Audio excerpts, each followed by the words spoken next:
Specially उत्तर से शिवाना राष्ट्र आज हम एक सेक्टर पे एक्शन कर रहे हैं जो हम जानते हैं कि सियासत में कब से हैं और क्या क्या लोगों के अचीवमेंट्स हैं आज तक अपना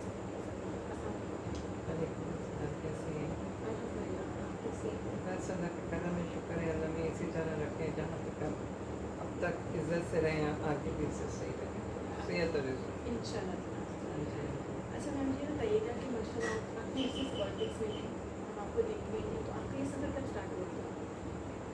देखिए, मैं एक एजुकेशनिस्ट हूँ और मैं स्कूल में पढ़ाती थी, गर्ल्स इंटरनेशनल स्कूल, और उस ज़माने में खान साहब अपने शौकत खाना अस्पताल के लिए चंदा इकट्ठा करते थे और मुख्तलिफ स्कूलों में जाते थे और बच्चों को मोटिवेट करते थे कि आप जो ज़्यादा पैसे जमा करेगा हम उसको खान की तरफ से शील्ड ट्रायंगल की टैगर्स वो शील्ड मिला करते थे। उसमें ही हमारी मुलाकात खान साहब से 2-3 दफ़ा हुआ हमारे स्कूल में तो हुई। उसके बाद ये था कि हम लोग टीचर्स इकट्ठा होकर आपस में प्रोग्रेसिव बातें करना हम लोग के लिए हम अपना दुख दर्द रखते थे, क्योंकि उस ज़माने में इतना ज़्यादा ये नहीं था कि आप लंबी चौड़ी आपकी स्टाफ की लिस्ट होती थी या क्या होता था, एक खातून आती थी तो आपके घर का काम वाम करके चली जाती थी, या आपका एक होता था ये तो उनके मसले मसाइल करना वो मेरा बचपन से ही मेरा था कि मैं लोगों की मदद करूँ, सीखने का काम इस्लामाबाद में, क्योंकि मेरे हस्बैंड ब्यूरोक्रेट थे तो मुझे थोड़ा बहुत इल्म था कि किस तरह से ये मशीनरी चलती है। तो बस इसी तरह काम करते करते और खान साहब का जो पहला इलेक्शन इस्लामाबाद से हुआ तो उसमें भी मैंने मेरा एक वोट था, पर थोड़े से मुझे वोट थे, याद नहीं 11 थे क्या 17 थे सीटें में, सपोर्टर तो हम मैं थी, मगर ये था कि मैं ज्वाइन नहीं किया हुआ था। तो फिर मुझे जो पार्टी की खवातीन थी वो फ्रेंड्स थी, उन्होंने कहा कि चलो चले हम चलते हैं, हम करते हैं, देखते हैं क्या करते हैं, मुझे नहीं ये तो वो ज़माना था जिस वक्त खान साहब भी अपनी पार्टी को लेकर चलना चाह रहे थे और कुछ खवातीन इस्लामाबाद की थी फ्रेंड्स गए देखना वहाँ पर मीटिंग्स अटेंड की।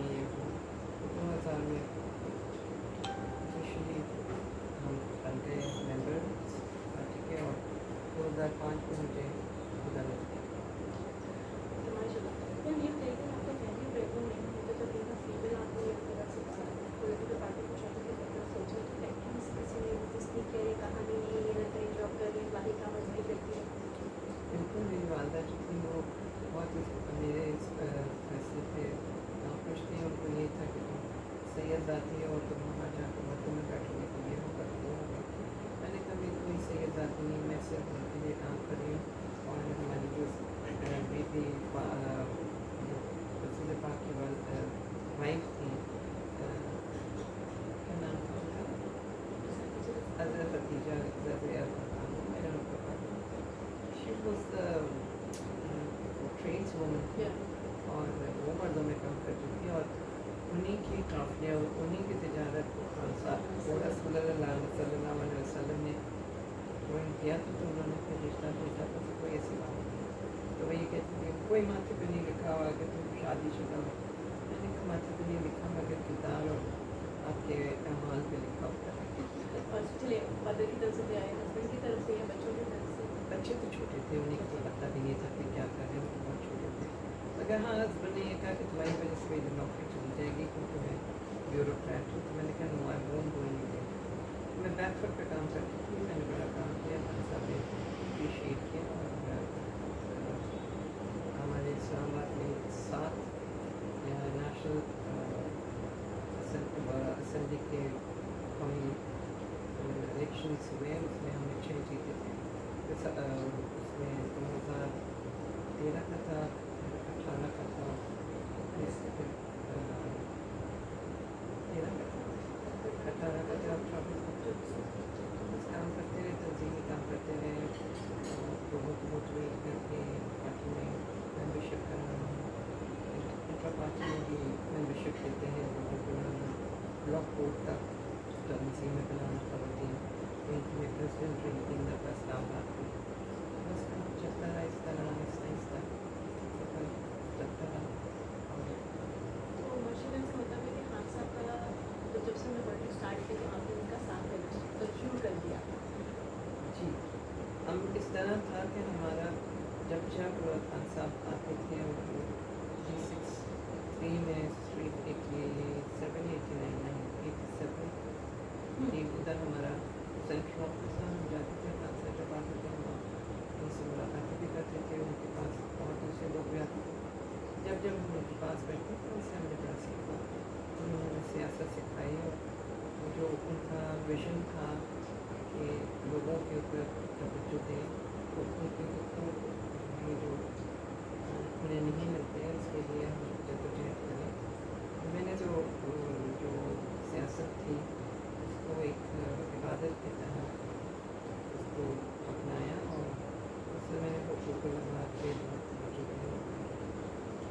क्या वाकई पॉलिटिक्स तो हम ये बातें समझ के कि आपने क्या हादसा भी कर रहे हैं, लेकिन हमारा जो सोसाइटी जो कल्चर ये जो वेलकम हिस्ट्री आ रही है वो तो कुछ हो रही है। तो मैंने तो ज़रा माफिया है हमेशा से इसी के खिलाफ खान साहब का लिखना इन्हीं माफियाज के खिलाफ। आपने देखा ही था कि 2014 में जब धरना हुआ था तो खान साहब ने माफिया के खिलाफ लोगों को आवाम को हर रोज़ आके 10 और हर बात उन्होंने कितनी दफ़ा रिपीट कराई। एक बार को कितनी दफ़ा रिपीट कराई। रिपीट कराने से क्या हुआ कि लोगों के अंदर शोर पैदा हुआ कि अपने हक के लिए खड़े कोई तुम्हें निभाना नहीं देगा। जब तक खुद नहीं खड़े होंगे खुद अपने लिए जद्दोजहद नहीं करोगे तो तुम्हारे लिए कोई और काम नहीं। ये तो अल्लाह ताला की बात है कि अगर तुम्हें अपनी हालत को बदलना है तो उसके पहले स्टेप तुम नोट करोगे तुम खुद कोशिश करोगे बिल्कुल। लेकिन अभी देखिए आप ये इस रजीम चेंज के बाद से इस पाकिस्तानी अवाम के साथ क्या तो कश्मीरी अवाम के साथ तो ये पाकिस्तानी अवाम उस तरह से रिस्पॉन्स क्यों नहीं दे रही जिस तरह की हाँ को उम्मीद थी या एक था फिलहाल उठेंगे और इस जुल्म के खिलाफ और महंगाई के खिलाफ और जबर के खिलाफ उठेंगे। 2021 में अप्रैल के महीने में जब खान साहब को उन्होंने निकाला साइबर की वजह से तो कैसे खान साहब ने बताया था मुझको पूरा पाकिस्तान के एक वजह थी कि वो लिखे आपके लिए। फिर देखा क्या कि जो लोग जिन्होंने आए इक़्तिदार संभाला तो कितने ज़ालिम थे और जब उन्होंने फस्तायत की हदें पार कर दी तो कौन फिर अपने आप को मौत के मुँह में डालेगा। खुशी अकल सोच चाहिए। आप हर कोई बात आप पैशन और इमोशन के लिए नहीं करते। आपको शॉर्ट टर्म डिसीजंस लेने हैं, आपको लॉन्ग टर्म लेने कि उसका रिपल इफेक्ट आगे आने वाले दिन में हमारी नस्लों से करना। इम्तिहान के लिए ये है कि निज़ाम चेंज होना चाहिए। निज़ाम तब्दीली कैसे आएगी? निज़ाम की तब्दीली जब तक नहीं आएगी तब तक आवाम खड़ी नहीं होगी अपने हक के लिए। सब यहाँ तक दुआएँ कर रहे हैं और पीठ महंगाई महंगाई महंगाई है तो निकलो ना। पेट्रोल महंगा है, पेट्रोल महंगा है। जर्मनी में क्या हुआ सब ने अपनी गाड़ियाँ से उतर के गाड़ी पे चले गए तो क्या हुआ। हक की बात करें और मुस्बत बात करें जिसमें दुबला करना तो क्यों नहीं बदलेगा। जब हमारे अवाम ही अपने आप को दुरुस्त नहीं करना चाहते और वो सिर्फ मुंह में निभाना चाहते हैं ऐसे तो नहीं बदलता। अभी देखो जो बजट जो पेश किया गया है इस बजट में आवाम के लिए मतलब उनके नज़ीरे वाली बात आती है ना कि सब कुछ जो है आपके लिए इनके बागात के लिए बागों के लिए और इनके आने जाने के लिए हर चीज़ के लिए। तो ये जो जुल्म किया गया है कि जो एक आम रेडी वाला है जो जूस पाउडर लगाता है जो शवारमा लगाता है जो यूनिवर्सिटी और कॉलेजेस की कैंटीन्स हैं उन पर 25,000 टैक्स लगा दिया है। इसके अलावा जो मोबाइल टावर्स हैं कि जी वो किसी भी घर वालों को किसी भी जो उनको जगह पसंद आती है वो 30 डेज़ का नोटिस देंगे और आपको निकलना पड़ेगा otherwise they will take over. तो ये जो इतना ज़ालिमाना किसी दिन नए कानून की तरफ नहीं है ये इसके देखिए एक मिनट, इनके एक पास मिनट। ना पैसा